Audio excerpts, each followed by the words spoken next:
Britney, bitch.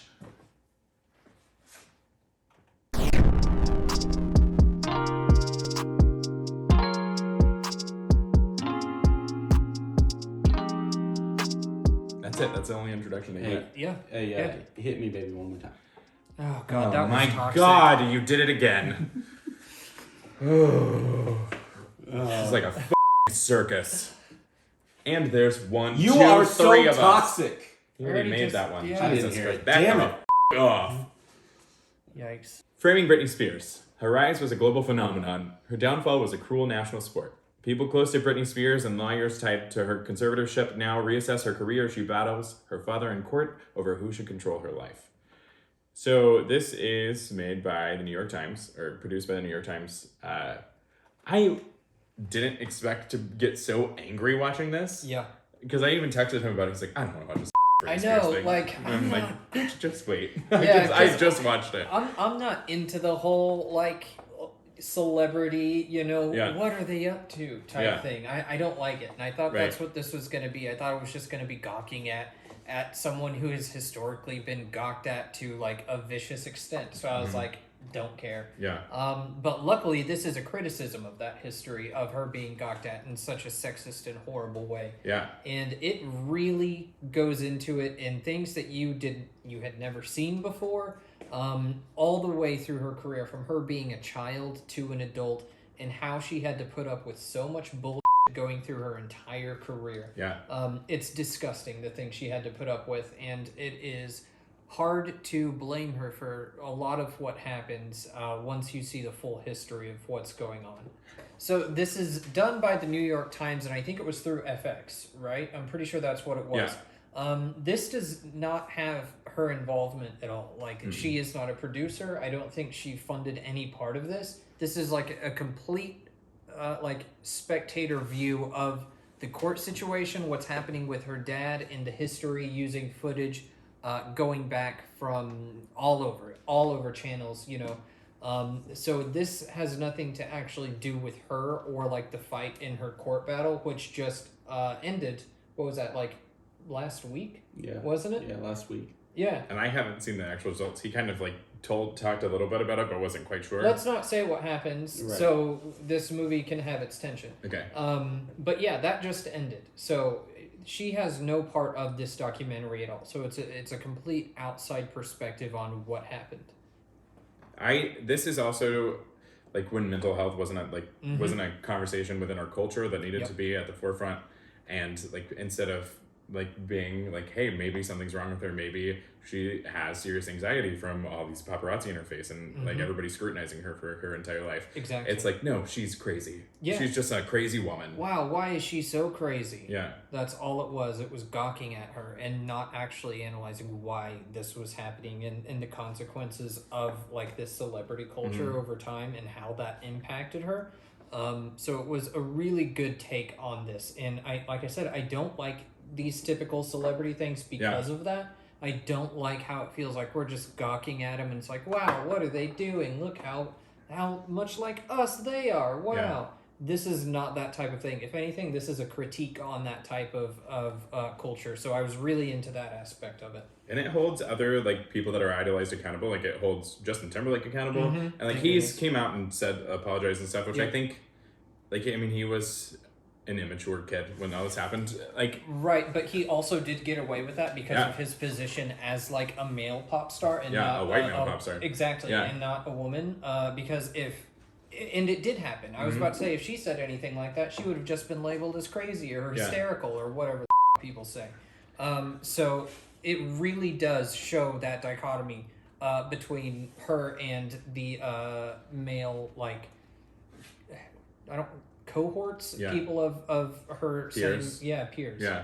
I think something that I wish the documentary would have done, like editing wise, there were these two separate interviews that I wish would have been contrasted next to each other. Like there's one with Justin Timberlake, and he's at some radio show or whatever, and he's getting interviewed, and he's like, hey, basically they're like, hey, did you Britney? And basically he's just like, yeah. Yeah, bro, yeah. And then Diane Sawyer is interviewed, or is it Barbara Walters? I think it was. I don't care. They're like, are you still a virgin? Like, just the way that it's like... The number of times people asked her that, I was like, what the hell is this? Why are people asking her this? This is none of your business, first off. And why would you ask that on camera in public? Like, greasy old men. Why? Even when she's 8 years old singing on some competition, they were talking about, like, like, do you have a boyfriend? I might want to be your boyfriend. Ugh. Yeah. What are you talking about? Like, how was this... Like, how did everybody just laugh and make fun of her for so long? Like, this is making me so mad. Seriously, yeah. And, it was crazy. Oh, my God. You need to watch this. I need to. It sounds like it also talks... Obviously, it talks about her, but it sounds like it also kind of talks about, like, the public... I don't know how to say it. Like, the public idea of, like, sexual abuse and stuff. Like, more like the environment of being a celebrity then versus now. Is that... a female celebrity then versus now, but also it's still relevant today because that's what I'm saying. Because it's not it's better now, but it's not that much. But it's better. still rampant. Yeah, it's still everywhere. But it would definitely be seen differently now. It would not have happened the way it did nowadays. That's for sure. Yeah, we also haven't even talked about the main part of this doc, which is the conservatorship and how f***ed up that is. Like this, what is it? 13 years ago, it was like 2008, I think, when that happened. I don't know.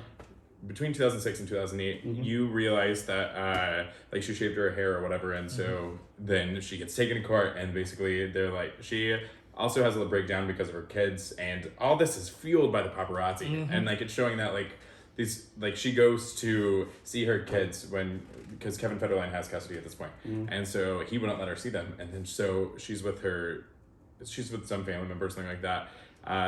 They pull over at a gas station to like calm down, and the paparazzi like hound her, like asking her if she's okay, and then she just freaks out because they won't stop. And that's when you see the picture with her with the umbrella or bat or whatever, like hitting somebody's car, and like that's what caused her to have go to like a mental facility for a while, and then she had to get a conservator, and that was her father, who has not been present in her life for a long time, and now is in charge of her estate and her career.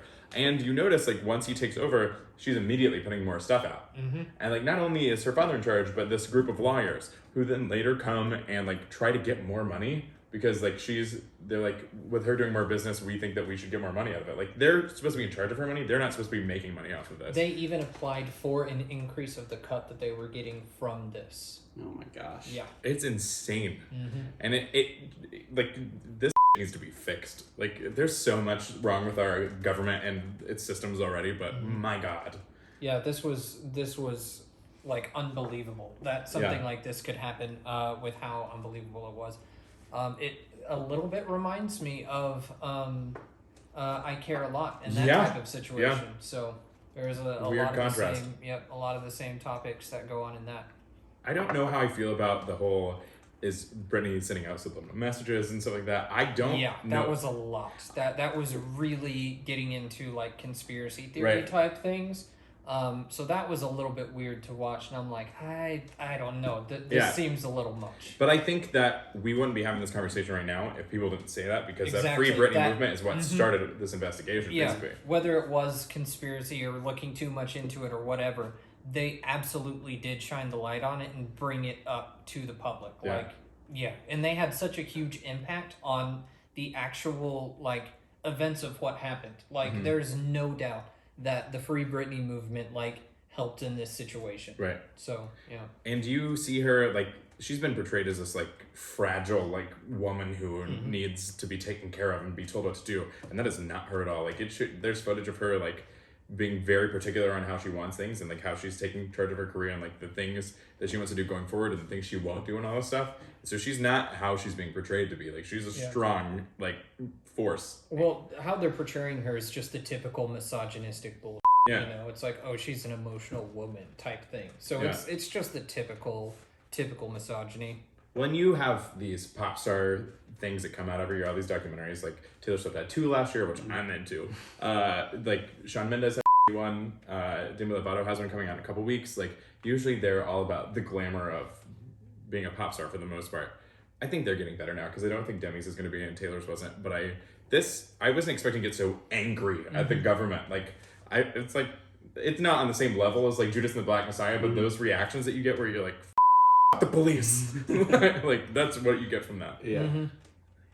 So I don't know. It's crazy. You just watch it. Yeah, it's an it was- hour and 15 minutes on Hulu. It was good, and I would say people who feel a little bit put off from this thing because they feel like I do, where they don't like this whole gawking at celebrities type thing, this is a critique of that. So if that puts you off from this type of movie, you'll like this. This will be fine. The only person that he had, like, from her past is... she's a unique character to Britney's story because she, like, traveled with her a lot at the beginning when she was first getting famous because her mom couldn't always travel, her dad wasn't around. So she called her, like, her business assistant, all this stuff. I couldn't figure her out. I didn't know if this is, like, if this is a true story and, like, she just got really wronged and just really cares about Britney and all this stuff, or if she's, like, making her part bigger than it was. I couldn't figure that out, but she seemed so earnest that I kind of want to believe that she just got jaded. I don't have any reason to not believe her, but it was a weird situation with her that is, you really question what happened. What is with this situation? But I have no reason to not believe her. So I think it was a testament to the way that it was made, I think, because it could have gone in depth more a little bit, and it just the way it presents her is kind of awkward. Like, it doesn't give you enough. So I think that's not the woman herself's fault, but the director. You want to do scores? Yeah. I don't know what I give it. I don't know how long it is. Okay, there you go. Okay. I gave it an 80. I gave it a 75. Our score is a 78. I will say the reason my score isn't maybe not super high is it's just very straightforward from a filmmaking standpoint. Like, it's just a bunch of clips. Yeah. You know what I mean? It's pretty standard for what you'd expect from a documentary type thing. I was not expecting, like, the commentary and critique of, like, celebrity culture and that type of thing. So that definitely made me feel pretty positive on it. And I liked it a lot. I learned a lot about, like, this legal stuff going on and, like, the horrible things that she had to go through. And I think this can also shed a lot of light on how women are treated. And how people can learn from that. I think it's a very important story that everybody needs to see. It's not the most innovative filmmaking, like, especially when we see movies like Dick Johnson is Dead and Boy State and all these different types of documentaries coming out that do more. From a filmmaking standpoint, it doesn't do that. It's very straightforward. And so that's why my score is as low as it is, but it's still great. It is, yeah. It's worth the watch, especially if you just know of Britney Spears and have even seen a little bit of the history of what she's gone through. Definitely watch it. I love Britney Spears, and so I was going to watch this no matter what, but it's heartbreaking, honestly. All right, well, we'll see you later. Bitch.